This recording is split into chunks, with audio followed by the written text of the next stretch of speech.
بسم اللہ الرحمن الرحیم۔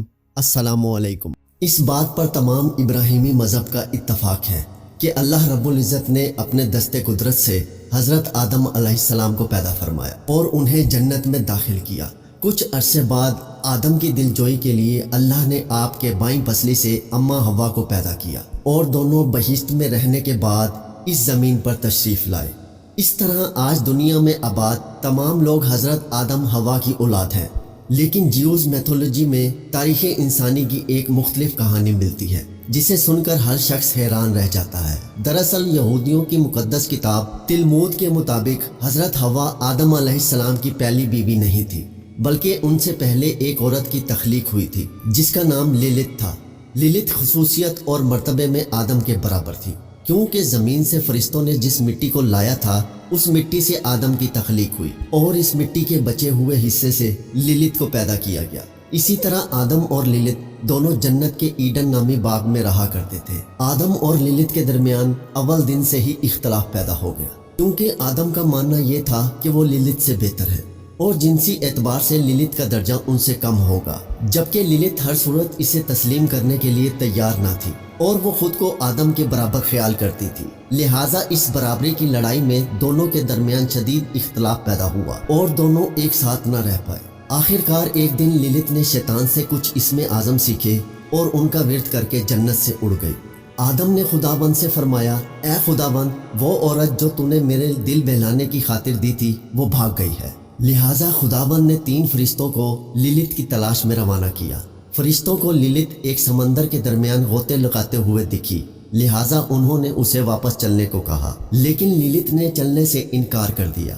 لیلت کے جانے کے بعد خداوند نے آدم کی بائیں پسلی سے ایز یعنی بی بی حوا کو پیدا فرمایا اور دونوں خوشی سے جنت میں رہنے لگے۔ کہتے ہیں کہ جب لیلت کو یہ پتہ چلا کہ جنت میں آدم اپنی دوسری بیوی حوا کے ساتھ آرام و آرائش کی زندگی گزار رہا ہے تو وہ بہت بے چین ہوئی اور اس نے ارادہ کر لیا کہ وہ آدم و حوا کو بھی جنت سے نکلوا دے گی۔ لہٰذا اس نے ابلیس کے ساتھ معاہدہ کر لیا اور ابلیس کے کہنے پر ایک سانپ کا روپ دھار کر جنت میں داخل ہوئی۔ وہ حوا کے پاس گئی اور اسے بہکایا کہ اگر وہ ایک خاص قسم کے درخت کا پھل کھائے گی تو ہمیشہ زندہ رہے گی۔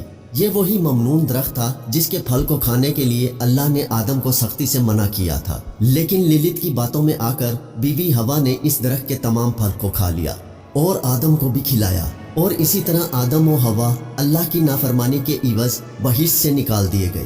لیلت نامی اس عورت کا ذکر نہ ہی موجودہ بائبل میں موجود ہے، نہ ہی موسیٰ علیہ السلام کے صحیفے یعنی عہد نامہ قدیم میں کہیں موجود ہے۔ تو اب سوال یہ پیدا ہوتا ہے کہ لیلت نامی اس عورت کی یہ من گھڑت کہانی یہودیوں میں کیوں مشہور ہوئی؟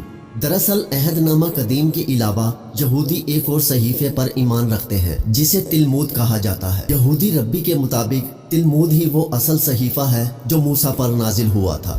تاریخ کے مطالعے سے یہ پتہ چلتا ہے کہ جب بخت نصر نے یروشلم پر حملہ کیا تو اس نے اس شہر کو تباہ کرنے کے بعد تمام یہودی علماء اور صالحین کو غلام بنا کر اپنے ساتھ بابل لے گیا۔ بابل شہر میں یہودیوں کے لیے تل ابیب نامی ایک بستی بسائی گئی، جہاں یہودی مقامی بابلی لوگوں کے ساتھ رہنے لگے۔ بابل میں سینکڑوں سال رہنے کی وجہ سے یہودیوں نے یہاں کے مختلف ہنر اور علوم سیکھے۔ اسی دوران یہودیوں نے بابلی لوگوں کے افسانے اور مائتھولوجی کو توریت میں شامل کر لیا۔ سمیری اور بابلی کتابوں میں اس وقت للیتھو نامی چڑیل عورت کی کہانی مشہور تھی، جو 2 پروں والی ایک شیطانی بدروح تھی اور رات کو بچوں اور مردوں پر حملہ کیا کرتی تھی۔ قدیم بابل کی ایک مشہور داستان دا ایپک آف گلگمش میں بھی للیتھو نامی عورت کا ذکر ملتا ہے۔ لہٰذا یہودی ربیوں اور علماء نے للیتھو کے اس افسانوی کردار کو اپنی کتاب تلمود میں بھی شامل کر لیا۔ جیوز میتھولوجی میں اگر لیلت کی جسمانی حیت کی بات کی جائے تو یہ کہا جاتا ہے کہ لیلت کے 2 پر ہیں جن کی مدد سے یہ اڑتی ہے۔ لیلت حاملہ عورتوں، چھوٹے بچوں اور مردوں کی خاص دشمن ہے۔ لیلت رات کے اندھیروں میں نمودار ہوتی ہے اور کسی بھی حاملہ عورت کو نقصان پہنچاتی ہے اور چھوٹے بچوں کو اٹھا کر لے جاتی ہے۔ اس کے علاوہ نوجوان عورتوں اور مردوں کو زنا جیسے گندے اور حرام فعل پر بھی اکساتی ہے۔ اس لیے تلمود میں یہ کہا گیا ہے کہ یہ ممنون ہے کہ مرد اکیلے کمرے میں سوئے، کیونکہ لیلت رات کے اندھیرے میں ظاہر ہوتی ہے اور مرد کے ساتھ ہم بستر ہو کر اس کے نطفے کا انزال کرتی ہے، جس سے وہ مزید شیاطین کو جنم دیتی ہے۔ وہیں دوسری طرف للت کے ماننے والوں کا کہنا ہے کہ للت کی کہانی دنیا کے بہت سارے آسمانی کتابوں، اساطیروں اور دیوملائی قصوں میں موجود ہے۔ مثلاً لماستو، جسے قدیم میسوپوٹیمیا میں نائٹ گودیس کہا جاتا تھا۔ لماستو ایک خوبصورت بدرو عورت کی حیثیت سے مشہور، جسے قدیم میسوپوٹیمیا میں جنسی خواہش کی دیوی مانتے ہیں، اور جو رات کے وقت نمودار ہو کر حاملہ عورتوں پر حملہ کرتی ہے اور ان کے بچوں کو اٹھا کر لے جاتی ہے۔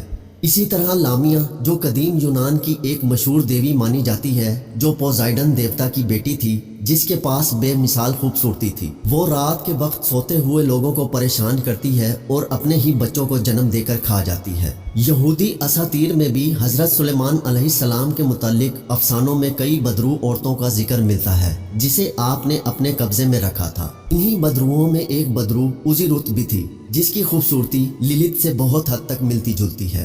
اسی طرح کی ایک بدرو عورت کا ذکر ہندو مذہب کے اساطیروں میں بھی ملتا ہے، جسے یاکشنی کہا گیا ہے، جو ایک طاقتور مخلوق ہے۔ وہ تمام شیاطین سے اوپر بتائی گئی ہے۔ تنترا لوگ اکثر یاکشنی کی پوجا کرتے ہیں اور اس سے طاقت حاصل کرتے ہیں۔ یاکشنی رات کے وقت سوتے ہوئے سادھوؤں کے پاس آتی ہے اور ان کے ساتھ ہم بستر ہو کر سادھوؤں کے دماغ پر حاوی ہو جاتی ہے۔ اسی طرح قدیم عرب اسے کورنیہ کہا کرتے تھے، جبکہ نیٹو امریکن لوگ بھی ایسی شیطانی صفت عورت میں یقین رکھتے تھے، جو آدھی عورت اور آدھی جانور نما مخلوق تھی اور جنگل میں کبھی کبھار دیکھنے کو ملتی تھی۔ کہتے ہیں کہ آدم سے الگ ہونے کے بعد للت ابلیس کے خاص ساتھیوں میں شامل ہو چکی تھی، اس لیے اہل یہود اور شیاطین فرقے کے لوگ، جنہیں قبالسٹ بھی کہا جاتا ہے، یہ لوگ جادو ٹونے اور سفلی علم سیکھنے اور سکھانے کے لیے للت کی پوجا کیا کرتے ہیں۔ دور عہد وسطیٰ میں دنیا بھر کی چڑیلیں طرح طرح کے سفلی عملیات کر کے للت کو خوش کرنے کی کوشش کیا کرتی تھی، جس میں وہ جانوروں کی بلی دے کر اور اپنا خون للت کو چڑھا کر اس سے جڑنے کی کوشش کرتی ہیں۔ سال 1899 میں چارلس لیلینڈ نے Aradia or the gospel of the witches نامی کتاب کی تصنیف کی، جس میں ارادیا نامی ایک شیطان صفت عورت کا ذکر ملتا ہے، جو اس زمین پر آ کر کالے جادو اور سفلی علم لوگوں کو سکھاتی ہے۔ چارلس نے للت کو ہی ارادیا کا دوسرا نام قرار دیا ہے اور بتایا ہے کہ چڑیل اور قبالہ علم کے ماہرین قدیم زمانے سے ہی للت کی پوجا کرتے آئے ہیں، جو اس کائنات کی قدیم ترین مخلوق ہے۔ اس میں کوئی شک نہیں کہ للت کا یہ کردار اور اس سے جڑی تمام باتیں صرف اور صرف قصے، کہانیاں اور خرافات ہیں، اور آج بھی اہل یہود للت کو ہی حضرت آدم علیہ السلام کی پہلی بیوی سمجھتے ہیں۔ لیکن اگر للت کے کردار میں کوئی حقیقت ہوتی تو قرآن مجید میں اس کا کوئی ذکر ضرور موجود ہوتا۔ قرآن مجید اس موضوع پر صاف نظریہ پیش کرتا ہے کہ پہلے آدم علیہ السلام کی تخلیق ہوئی اور پھر بی بی حوا کی، اور اس طرح بنی نوع انسان اس جوڑے سے وجود میں آئے۔ اگر اس دور جدید کی بات کی جائے تو للت کو ایک ایسی عورت کے طور پر پیش کیا جاتا ہے جو عورتوں کی آزادی کی علم بردار ہے، جبکہ یہ بات عقل کے بعید ہے کہ ایک شیطان کو اس قدر اہمیت دی جائے۔ اس کا اندازہ اس بات سے لگایا جا سکتا ہے کہ للت کے نام سے ویسٹ میں ناول، شاعری اور میوزک کمپوز کیے جاتے ہیں، اور للت کو آزادی کے لیے جد و جہد کرنے والی ایک عظیم عورت کے طور پر پیش کیا جاتا ہے، جو عورتوں کے حق کے لیے آدم کے خلاف ہو گئی اور اس نے خدا سے بغاوت کی۔ یہی نظریہ جدید یورپ میں پروان چڑھا، جہاں فیمنزم کے نام پر خواتین جنسی تعلقات کی مکمل آزادی چاہتی ہیں۔ یہاں سب سے بڑا سوال یہ ہے کہ اگر کوئی شخص سب کچھ قربان کر کے صرف اپنا آپ بچا لیتا ہے تو اس نے کیا حاصل